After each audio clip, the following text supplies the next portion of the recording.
kasih. Assalamualaikum warahmatullahi wabarakatuh. Waalaikumsalam warahmatullahi wabarakatuh. Alhamdulillahilladzi ahyana ba'dama amatana wa ilaihin nusyur. Asyhadu an la ilaha illallah wahdahu la syarikalah wa asyhadu anna Muhammadan abduhu wa rasuluh. Allahumma salli ala Muhammad wa ala ali Muhammad. Amma ba'd. Qala Allah Ta'ala fil Qur'anil Karim, a'udzu billahi minasy syaithanir rajim. Bismillahirrahmanirrahim.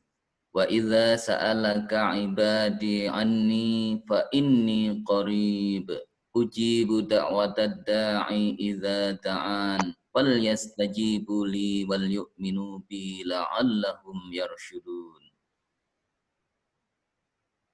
Wa qala Allah Ta'ala fi kitabihil karim ud'uni astajib lakum. Shadaqallahul azim. Saudara-saudaraku yang dirahmati Allah Subhanahu wa ta'ala.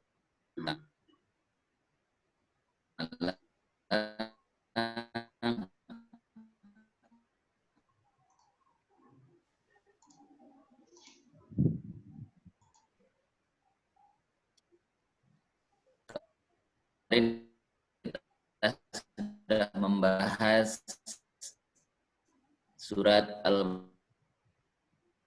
kita harus memenuhi kewajiban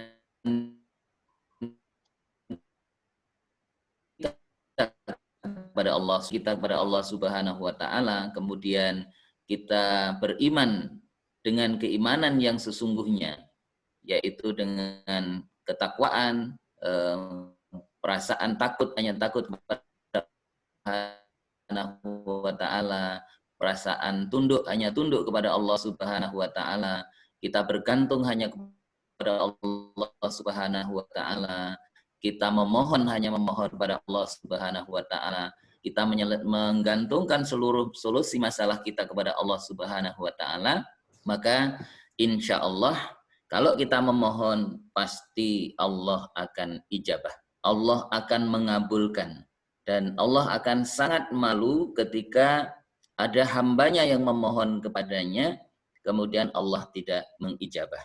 Tentu untuk ijabah kita yakin, kita percaya sepenuhnya bahwa Allah pasti mengabulkannya. Tetapi tentang kapan itu akan diijabah, tentu ini disesuaikan dengan keadaan yang terbaik bagi orang yang memohonnya. Ada yang langsung dikabulkan oleh Allah Subhanahu wa taala, berarti dia telah memperoleh taufik dari Allah Subhanahu wa taala. Antara yang dimohon dengan yang diberi itu sama persis. Tetapi ada juga yang dalam bentuk lain. Ketika kita memohon sesuatu, Allah memberikan dengan bukan dalam bentuk uang, bukan dalam bentuk harta, tetapi dalam bentuk kesehatan. Ini juga termasuk sesungguhnya bentuk lain dari Allah mengabulkan hambanya. Ada yang dikabulkan tapi tidak sekarang, ada waktunya nanti. Karena ketika dikabulkan sekarang, belum tentu hamba yang memohon bisa mensyukurinya, dan kemudian dia lebih bertakwa kepada Allah Subhanahu wa ta'ala. Ada juga yang kemudian permohonan itu dikabulkan oleh Allah, tetapi ditunda sampai nanti Allah akan memberikannya. Kenapa? Saudara-saudaraku yang dirahmati Allah Subhanahu wa ta'ala, itulah berbagai cara bagaimana Allah nanti akan mengabulkan permohonan dari para hamba-hambanya yang betul-betul beribadah kepadanya, taat kepadanya, dan juga betul-betul beriman kepada Allah Subhanahu wa ta'ala. Saudara-saudaraku yang dirahmati Allah, kemarin saya sudah menyampaikan beberapa waktu yang ijabah untuk berdoa kepada Allah Subhanahu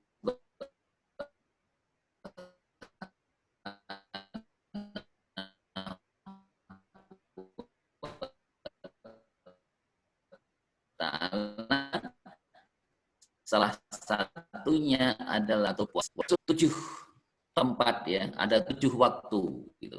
Bukan tempat ya, 7 waktu ketika kita berdoa Allah pasti ijabah. Yaitu yang pertama adalah waktu sahur. Ya, jadi waktu sahur itu adalah waktu yang sangat istijabah. Allah akan mengabulkan permohonan dari hamba-hambanya. Diriwayatkan dari Abu Hurairah radhiyallahu anhu bahwa Nabi Shallallahu alaihi wasallam bersabda yang intinya adalah Rabb kita tabaraka wa taala turun ke langit dunia ketika tersisa sepertiga malam terakhir. Sepertiga malam terakhir. Ya, untuk melaksanakan sahur. Nah, lantas Allah berfirman, siapa saja yang berdoa kepadaku, maka aku akan kabulkan. Ud'uni astajib lakum. Ud'uni, berdoalah kepadaku, maka astajib lakum. Siapa yang berdoa, jadi berdoalah kepadaku, perintah ini. Maka Allah akan mengabulkan. Wa idza sa'alaka ibadi anni fa inni qarib ujibu da'watad da'i idza da'an. Jadi kalau orang mau berdoa pada saat itu sepertiga malam terakhir atau di saat waktu sahur itu, maka insyaallah Allah Subhanahu wa taala akan mengabulkan doa orang yang memohonnya. Maka siapa saja yang berdoa kepadaku, maka akan aku kabulkan. Siapa saja yang meminta kepadaku, maka aku beri. Siapa yang meminta ampunan kepadaku, maka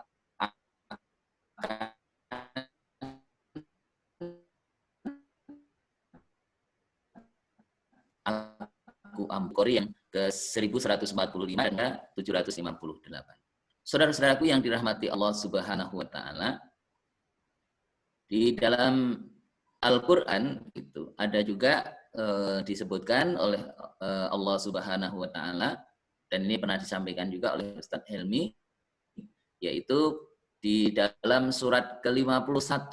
Surat al-51 itu adalah surat Az-Zariyat. Terutama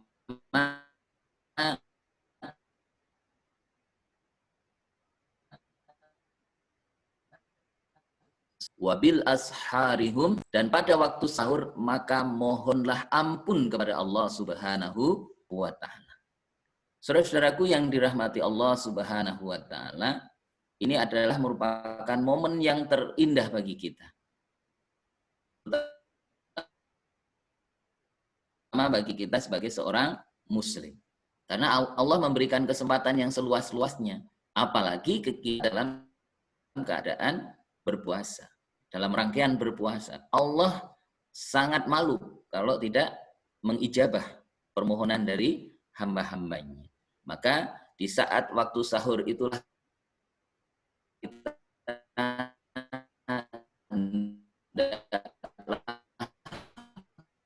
memperbanyak memohon astagfirullah, astagfirullah sebanyak-banyaknya, atau astagfirullahaladzim, atau dilengkapi astagfirullahaladzim alladzi la ilaha illa huwal hayyul qayyum wa atubu ilaihi, atau dengan sayyidul istighfar.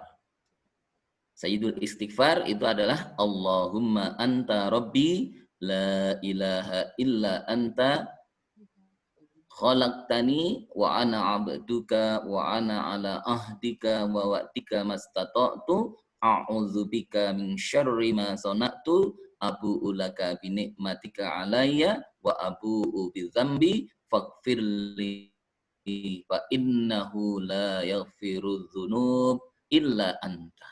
Nah, ini doa yang sangat luar biasa. Maka disebut dengan Sayyidul Istighfar. Sayyid itu adalah tuan ya, atau penghulunya gitu. Penghulunya istighfar. Jadi istighfar yang paling paling lengkap lah gitu. Ya, jadi komandannya istighfar itu ya dengan tadi Allahumma anta rabbi sampai akhir tadi. Saudara-saudaraku yang dirahmati Allah Subhanahu wa taala, itulah waktu sahur punya keistimewaan. Makanya di dalam hadis yang lain Rasulullah juga menyebutkan bahwa as-sahur barokah. Jadi waktu sahur itu adalah keberkahan, terutama bagi hamba-hambanya yang betul-betul di saat sahur itu banyak memanfaatkan waktu untuk memohon kepada Allah Subhanahu. Saudara-saudaraku yang dirahmati Allah, kemudian yang kedua adalah waktu kita betul-betul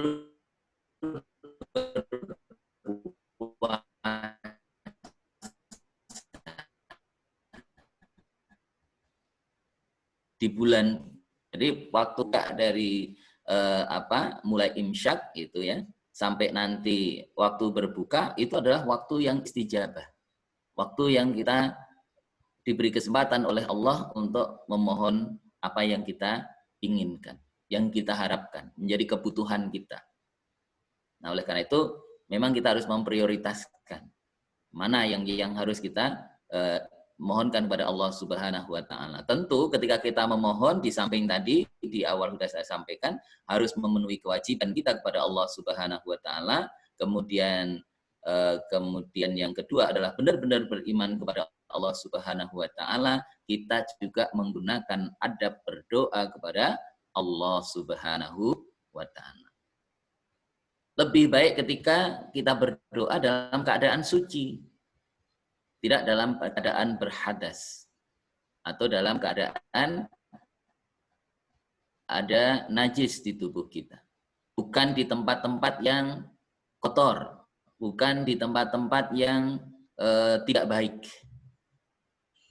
Wong kita mau ke kamar mandi saja ada adabnya.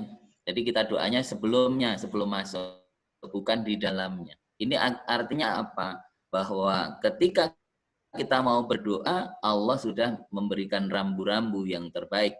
Dan itu dicontohkan oleh junjungan kita, Nabi Muhammad Sallallahu Alaihi Wasallam.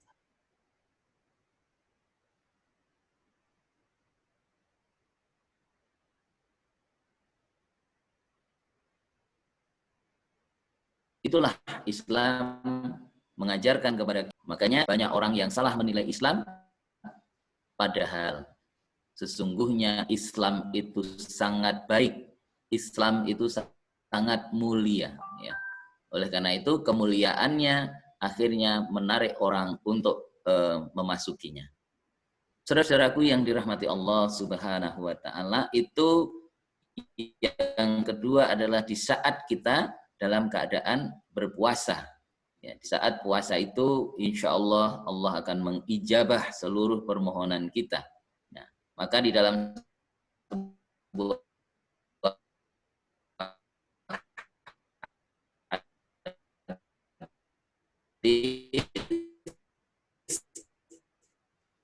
diterangkan oleh riwayat Ahmad, ya, disebutkan dari Abu Hurairah radhiyallahu anhu, Nabi Shallallahu Alaihi Wasallam bersabda, 3 orang yang doanya tidak tertolak. Yang pertama adalah orang yang berpuasa sampai ia berbuka. Kemudian al-imamul adil, yaitu pemimpin yang adil.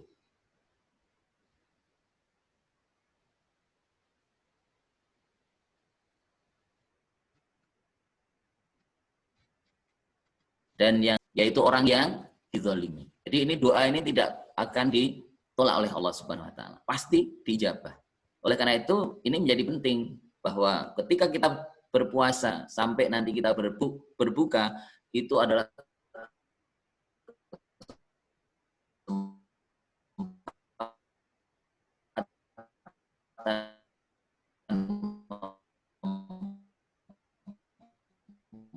memohon kepada Allah Subhanahu wa taala yang baik, dan setiap permohonannya insya Allah diijabah oleh Allah Subhanahu wa taala. Tapi sebaliknya, pemimpin yang zalim doanya akan ditolak oleh Allah Subhanahu wa taala. Tapi orang yang dizalimi, wah itu tidak ada hijab, tidak ada penghalang, doanya akan dikabulkan oleh Allah Subhanahu wa taala. Saudara-saudaraku yang dirahmati Allah Subhanahu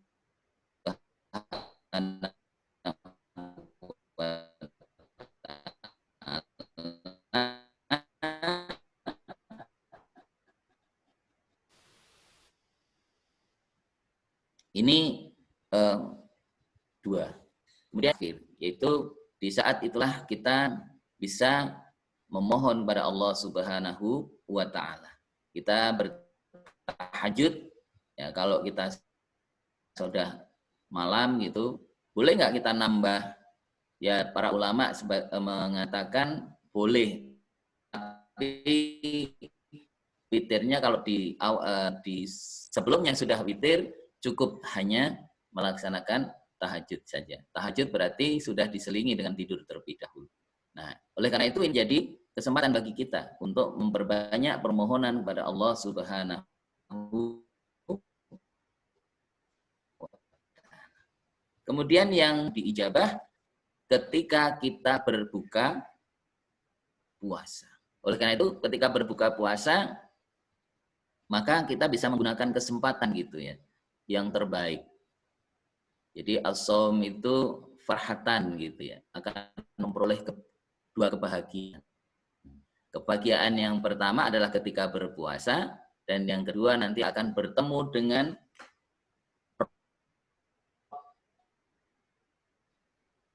Allah Subhanahu wa taala. Kapan kita akan ketemu? Ya nanti setelah kita menjalani proses kehidupan di dunia ini, dan kemudian kita akan diwafatkan oleh Allah Subhanahu wa taala, kemudian dibangkitkan di yaumul mahsyar, dan kemudian setelah itu akan dihisab. Setelah hasil dihisab itulah kalau kita sukses, insya Allah akan ketemu kepada Allah Subhanahu wa taala sebagaimana diterangkan di dalam Al-Qur'an surat ke-18 surat Al-Kahfi, yaitu surat yang ke-18 ayat yang terakhir 110.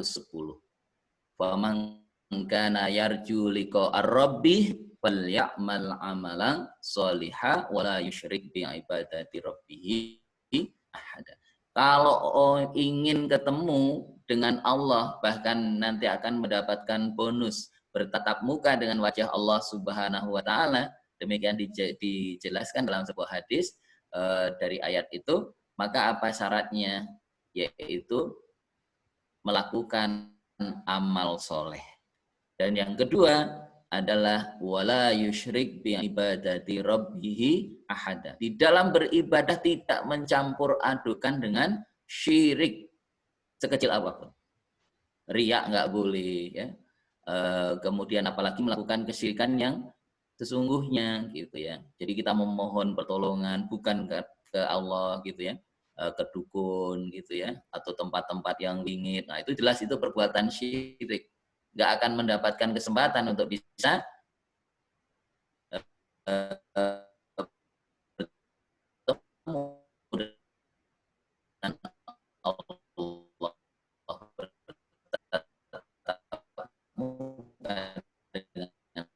Allah, penuhi syaratnya ya pasti. Nah oleh karena itu syarat-syarat ini penting. Dalam Islam banyak syarat-syarat itu. Baik, saudara-saudaraku yang dirahmati Allah. Yang berikutnya, kapan kita berkesempatan untuk berdoa kepada Allah Subhanahu wa taala, yaitu ketika malam Lailatul Qadar.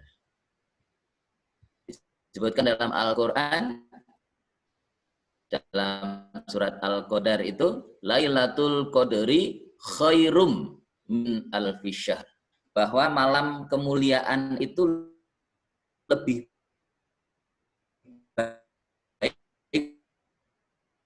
dari 1000 bulan.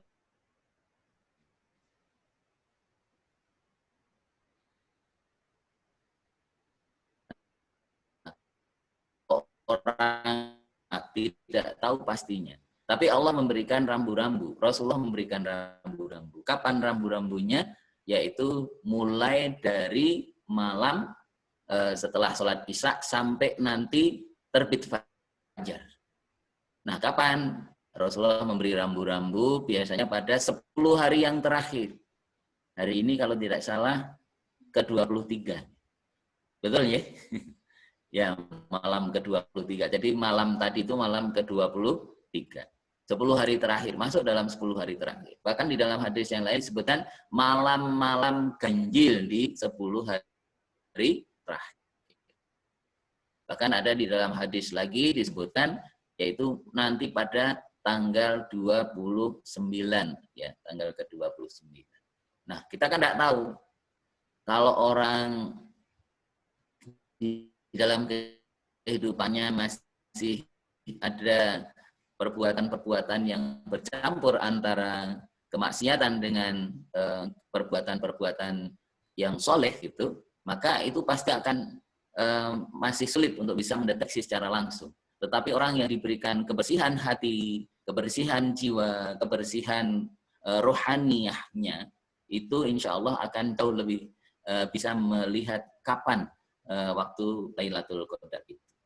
Tetapi jelas tidak pasti, karena Rasulullah sendiri tidak bisa mengatakan seperti itu. Bahkan Rasulullah memang sudah pernah diberitahu, tapi kemudian dilupakan oleh Allah Subhanahu Wa Taala. Ini mengandung makna apa? Agar para hamba Allah ini berlomba-lomba untuk bisa mencapai malam Lailatul Qadar.